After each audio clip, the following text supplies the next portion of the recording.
Peace? What peace? Contrary to what many people think, the Gulf War wasn't even close to the most critical period in the Persian Gulf and beyond. For the next decade, the US was plunged into an unprecedented wave of threats that threatened to derail what was clearly a fragile peace. As the 21st century dawned, a new battle emerged, an unending fight to adapt, evolve, and dominate the seas with the odds against you. But when you're America, the most powerful nation on Earth, and a global leader in the times of crisis, failure simply isn't an option. Without further ado, here's how the US Navy won and the vessels that led to the vanguard. From the moment the last bomb dropped in the Gulf War, it was clear to the United Nations that the tensions were far from over. So began Resolution 687, a ceasefire that required Iraq to accept demilitarization of its weapons of mass destruction and the restriction of its military activities. But it was easier said than done. Saddam Hussein's regime wasn't too keen on executing the ceasefire, which forced the US and its allies to launch Operation Southern Watch in 1992. It was all to enforce a no-fly zone in significant portions of southern Iraq, where Hussein's forces had been conducting brutal reprisals against the Shia Muslims. Looking back, the operation served two key purposes. First, to prevent Iraq aircraft from launching attacks on local communities and maintain regional stability. And second, to curb Saddam Hussein's military activities while reinforcing UN resolutions. But while you'd be forgiven to think Southern Watch was strictly an aircraft affair, the truth is that naval vessels proved yet again why they're so crucial in wars. Carriers like the USS Abraham Lincoln and the USS George Washington were great for their ability to project power over long distances and provide a platform to carry a wide variety of aircraft. But personally, if there's one vessel that truly stood out the most for me, it just has to be the USS John C. Stennis. Named after U.S. Senator John C. Stennis, this carrier was the seventh of the Nimitz-class nuclear-powered supercarriers used in the United States Navy.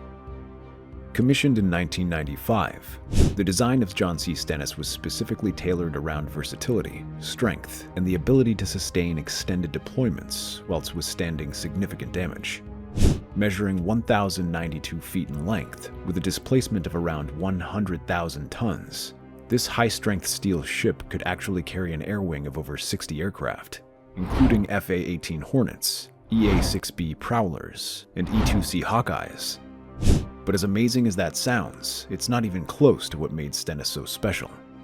To start with, the ship's nuclear propulsion system, which uses two Westinghouse A4W nuclear reactors, provided virtually unlimited range and endurance, allowing it to reach speeds in excess of 30 knots and remain deployed without refueling for up to 25 years. All of these factors made it a no-brainer pick for the US Navy, especially during the Southern Watch, when the USS John F. Kennedy became weary and aged. Like typical carriers, Stennis relied on its air wing, which could deliver precision strikes with guided bombs, missiles, and other munitions for offense. But it's in defense that the carrier shines the most. It had NATO RIM-7 Sea Sparrow and RAM surface-to-air missile systems for medium-range threats, the Phalanx close-in weapon system for point defense against incoming missiles and aircraft, and electronic warfare suites that offered sophisticated capabilities to detect, deceive, and jam enemy radar and missile guidance systems. Its only downsides to me were the fact that it required substantial logistical support, including a large escort of destroyers, cruisers, and supply ships to ensure its protection and operational readiness. This made it a very expensive asset to operate and maintain. Finally, while the nuclear propulsion boosted its endurance, it also paved the way to challenges related to nuclear safety and waste disposal that could cause radioactive marine pollution. But before we go into some of the other operations executed by the US Navy, may I add that the carriers weren't left open on the seas. It would have been foolish. Carriers were pretty expensive, and in fact, the John C. Stennis cost $4.5 billion, which is over $10 billion today. Leaving it without adequate protection offensively would have been a big, expensive mistake, and that's why destroyers like the USS Arleigh Burke played a big role too. Designed as part of the Arleigh Burke class of guided missile destroyers, the designers took critical lessons from the Royal Navy's Falkland campaign, where the need for improved survivability and effectiveness in missile defense became evident. Additionally, it also benefited from insights gained from the Ticonderoga-class guided missile cruisers, which had become increasingly costly to build and difficult to upgrade. With both in mind, it's easy to say the all-steel hull Arleigh Burke was the quintessential ship that best described the Navy's evolution at the time. The goal was to create a more cost-effective and flexible platform that could integrate advanced technologies while avoiding the complexities and high expenses associated with older cruisers. And yeah, it did a lot of that. One of the most impressive features of the Arleigh Burke is its focus on reducing radar cross-section. As the first modern destroyer designed with stealth in mind, the ship came with a lot of features that minimized its radar signature. This complemented its Aegis combat system, a powerful integrated system that allows ships to simultaneously launch, track, and evade missiles. And guess what? With its collective protection system, the destroyer could operate in environments contaminated by chemical, biological, or radiological materials. Isn't that cool? During its wartime cruise around the dawn of the millennium, the Arleigh Burke conducted Tomahawk missile strikes against targets in Iraq, escorted several ships, and even executed counter-piracy missions in the Gulf of Aden. It had Tomahawk cruise missiles to launch precision-guided missiles for long-range strike missions, Standard Missile 2 and 3 systems to intercept and destroy incoming aircraft and ballistic missiles, and Phalanx close-in weapon systems that used high-rate guns as a last line of defense. During Operation Desert Storm, however, the destroyer protected carrier battle groups and other allied ships in the region with its Aegis combat system, launched Tomahawk cruise missiles as part of the initial strike against key Iraq targets, and also protected vital sea lanes from potential threats. But speaking of potential threats, in response to Saddam Hussein's persistent refusal to cooperate with UN weapons inspectors, the United States launched Operation Desert Fox in December 1998.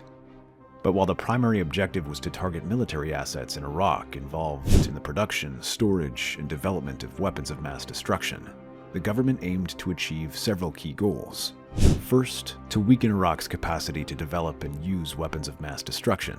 Second, to reduce Iraq's ability to engage in warfare against its neighbors. And third, to give Saddam Hussein a glimpse of the repercussions of violating international agreements.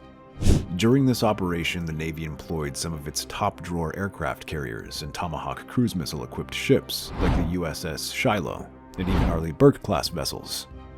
But back to Shiloh. Named in remembrance of the Battle of Shiloh during the American Civil War, this Ticonderoga-class guided missile cruiser was built at the Bath Iron Works in Bath, Maine, and commissioned on July 18, 1992. She was one of the first cruisers to launch Tomahawk cruise missiles into Iraq during Operation Desert Strike, not to be confused with the Fox, and again during Operation Iraqi Freedom in 2002. Known for its advanced combat capabilities and critical roles in various operations, the USS Shiloh's primary mission during Desert Fox was to support the broader air campaign by providing missile defense and launching Tomahawk cruise missiles against key targets in Iraq. Beyond that, Shiloh also participated in maritime security operations, ensuring the safety of sea lanes and protecting Allied and civilian vessels from other threats. Design-wise, the USS Shiloh displaces approximately 9,800 metric tons when fully loaded, with a length of 567 feet and a beam of 55 feet. And get this, the ship's propulsion system consists of 4 General Electric LM2500 gas turbine engines, which drive 2 controllable reversible pitch propellers and 2 rudders. And yeah, it's a lot to get excited about. It enabled the vessel to achieve speeds of up to 32.5 knots, which was actually a pretty big deal at the time, as it provided a sweet spot buffer to create the agility necessary for both offense and defensive operations. Speaking of defense, similarly to the Arleigh Burke, the USS Shiloh was also equipped with the Aegis combat system, which enabled the cruiser to track and engage multiple targets simultaneously. Completing it was also a pretty handy fire control radar and surface search radar, both of which improved Shiloh's situational awareness and target tracking. Additionally, the USS Shiloh was armed with a couple of advanced weaponry designed for multi-threat engagement. It had 2 61-cell Mk-41 vertical launch systems, capable of launching a wide mix of Tomahawk missiles and also 8 RGM-84 Harpoon missiles for anti-ship operations. Nonetheless, if you think that was impressive, wait till you find out the Shiloh was also equipped with 2 Phalanx CIWS Block 1B systems, designed to counter incoming missiles and aircraft, and a myriad of lightweight and machine gun systems to knock off anyone daring enough to challenge the might of the US Navy. Finally, it had 2 Mk-32 triple torpedo tubes to handle any kind of underwater threat. In retrospection, I can easily pick out 3 reasons why Shiloh was so useful during Operation Desert Fox. Right off the bat, the integration of the Aegis combat system and its associated radars and sonar systems provided comprehensive multi-threat engagement capabilities, making the Shiloh highly effective in both offensive and defensive operations. Secondly, the ship had a super impressive, well-diverse array of missiles and guns that allowed it to address almost any kinds of threats. From aerial and naval to submarine and land-based targets, Shiloh could hold its own against anything thrown at it. Moving on to the third point, with a powerful gas turbine propulsion system juicing it up, Shiloh could offer high speed and maneuverability. This made it great for rapid response and tactical positioning without the baggy weight of nuclear propulsion waste wearing it down. As far as drawbacks come, you'll have to be hard-pressed to say it was burdened by the same old design issues of many of the vessels at the time. The fact that it came with so many advanced systems and an extensive array of sensors and weaponry made Shiloh susceptible to increased maintenance requirements and complexity. And this brings me to the point where it was also prone to high operational and maintenance costs, which can be a significant factor in budget planning. As a matter of fact, in the 2020s, the USS Shiloh and her sister ships, USS Monterey, USS Port Royal, and USS Vella Gulf, faced the prospect of early decommissioning due to several factors. It's also worth mentioning that in the Navy's 2024 budget proposal, submitted in 2023, the retirement of the Shiloh was confirmed. According to the Navy Undersecretary Eric Raven, this decision was based on the ship's overall material condition, the remaining lifespan, the high cost associated with maintenance and potential upgrades, and its diminishing warfighting value. In any case, Operation Desert Fox had an interesting end. By the end of the 70-hour operation, US and British forces had struck 97 targets in Iraq.